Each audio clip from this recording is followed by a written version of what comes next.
Did you guys check out the article about Gary Kubiak and his role becoming clearer at The Athletic? It was up last week, I think. I did not see that. I like what I'm hearing about it. The whole time I thought he was just sort of like a shadow offensive coordinator. Like Sure. they didn't really trust Kevin Stefanski, and he wasn't really the offensive coordinator. He was just given that title so they could keep him and keep him happy, and then Gary Kubiak would come in here and run things. Mm-hmm. But it sounds like that's not the case, and he's got a lot. He's got sort of I'm having a hard time describing what it is. A very broad spectrum, I should say, in terms of what he was brought here to do. The first thing that they talk about, he's got a wealth of responsibilities. There you go. But the first thing that they talked about is just sort of being a sounding board to Mike Zimmer as a guy who's been a head coach, who's been to the mountaintop. They're just two old football guys, and Zimmer has some things that he hasn't really had the answers to over the course of his career, and especially the one specific that they point out in this article is falling short of big expectations. Sure. After they have a big year and people actually expect something from the Vikings, they tend to then have a down year and disappoint everybody. And one of the things that Zimmer said he sat down and talked with Kubiak about was exactly that, where how do you handle expectations as a head coach of a football team?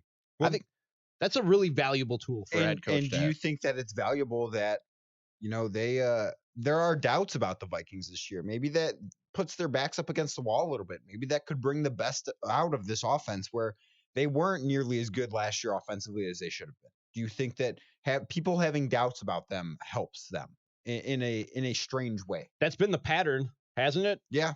I mean, it's been when you believe in them, they disappoint. When you doubt, 2015, in 2016, everyone believed in them because 2015 gave them a reason to. They had an 11-win season in 15, then won 8 games the following year. A 13-win season in 2017, then went 8-7-1 last season and missed the playoffs. Yeah.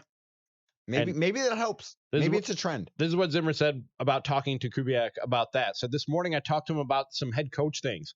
When you were in Houston, what did you do? Or in Denver? And he's an unbelievably great person. He's an excellent football coach. I think he does a great job, not only with the offense, but with the quarterbacks as well. It's been really, really good, he said.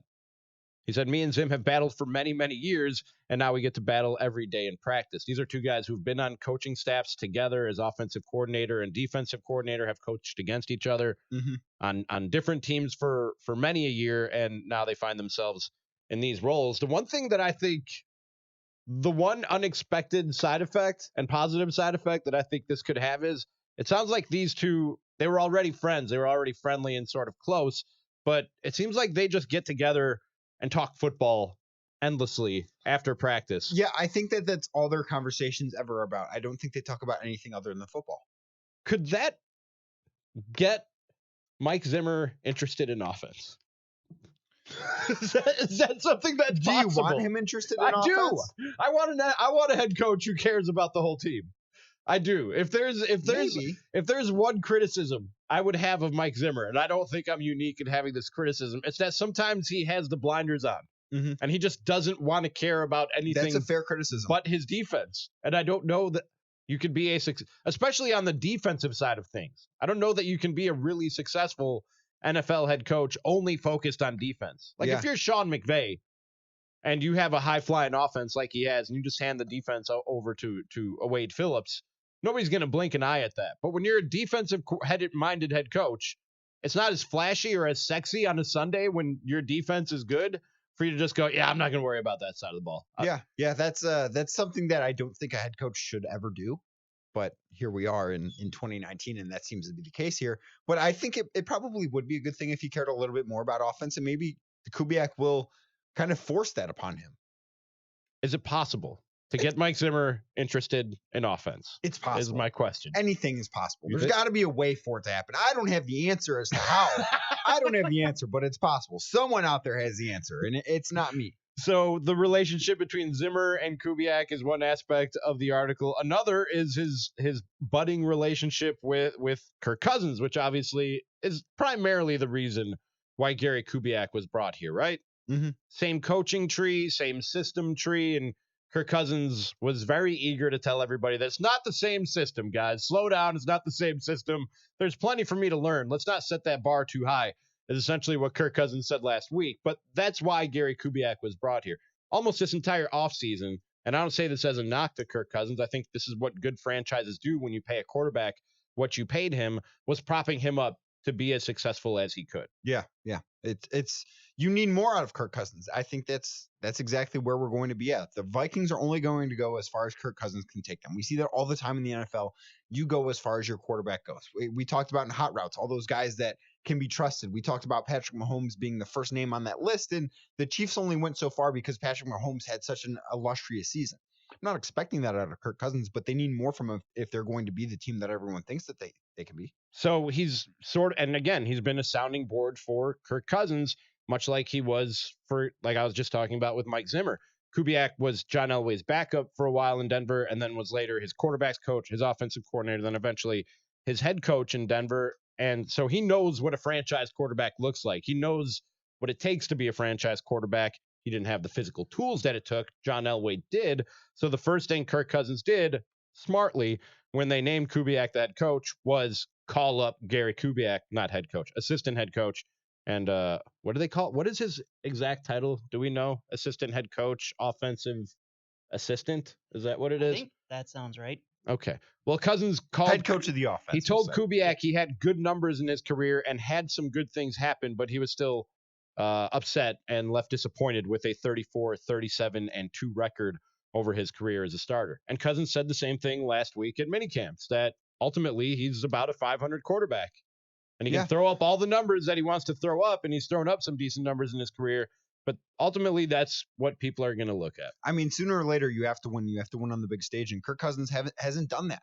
He came in here with expectations really for, I don't want to say the first time in his career, but they were probably the highest expectations that he's ever faced in his career, right? I think we can agree there last year. Yeah. You have to produce, man. You are getting paid like one of the 3 or 4 best quarterbacks in the NFL. Maybe you don't need to be quite that, but you need to be one of the top 7 or 8. You need to be one that can win a Super Bowl. I think if he's top 10 and this defense takes a step back towards what they were in dominance of 2017, you're talking about a Super Bowl contender. If Kirk Cousins is I certainly don't disagree. If Kirk Cousins is a legitimate top 10 quarterback and you have a defense like that, you're talking about a Super Bowl contender. Yeah. I don't think there's any doubt about that. And one of the first things Kubiak did when he was paired up with Cousins upon accepting this job, he called Kyle Shanahan, Cousins' former offensive coordinator in Washington, and started picking his brain in terms of what worked for Cousins when those two were together in Washington, and then started putting together a little cheat sheet of what might work with Cousins now in Minnesota. And then the last part of the article talks about his exact role in this offense. So he and Stefanski, first of all, I think it's good. I wasn't sure if I liked it when I first heard you're bringing in Gary Kubiak. I felt like now there might be a tug of war or a battle over whose offense this is. Is it Kubiak's? Is it Stefanski's? The way they describe it in this, Stefanski, first time offensive coordinator, relatively young for a guy to have that position. They bring in Kubiak, and the two of them together sit down this offseason and put together the offense and put together the playbook using both of their philosophies and things that they've seen work for Kirk Cousins and offenses that they've both worked in the past. I think that's a good process to go through for a first-time offensive coordinator with a guy as accomplished and who has as much success as he does in this league. Well, your first term as an offensive coordinator, who else would you rather learn from? I mean, Gary Kubiak's a great person to be able to lean upon and to be able to take things from and pick his brain whenever you want.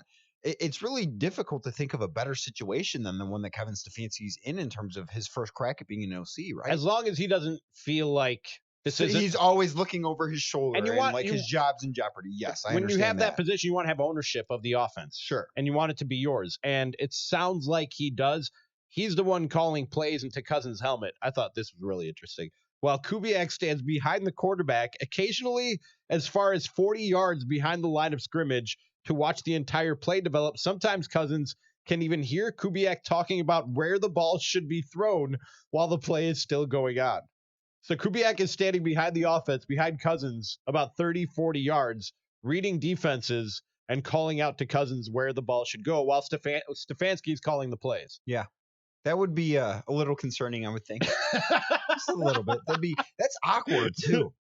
I kind of like it. Right now, I like it. If you're still doing this once the season starts, Then it's not good. that's weird. But while Cousins is, like he said, this isn't the same exact offense he was working in before. He's still got things he's got to pick up. I think it's you basically have two brains behind the center instead of one. Yeah. Trying to figure things out as the play is You just developing. hope that those two brains mesh really well, because if they don't, it could be disastrous. And they're at a serious disadvantage with a really good defense that's been together for a long time playing the same system. Yeah. They're at true. a real disadvantage in practice right now. Oh yeah, without a doubt. I mean, having to try and learn something is difficult enough, and having to try and learn something while simultaneously going up against one of the best defenses in the NFL cranks that up by about tenfold. Seeing and reading what his role is and how all these relationships are developing with Kubiak made me a little more at ease about the hire. I wasn't sure exactly what effect it would have, especially in that offensive room, in terms of, like I said, any sort of power struggle or anything like that. After reading this and his role looking clear to people who were watching minicamp, I feel a little bit better about the hire. I mean, I always liked it. It was always a good idea, in my opinion, to bring somebody in to, like I said, prop up Kirk Cousins. But concerns that I had were somewhat put to rest by reading this article. Yeah, I don't think that there are tons of reasons for concern here. We talked in the first hour about what the best moves the Vikings made this offseason, when I think Kubiak's the number one move for me. I agree. I would agree.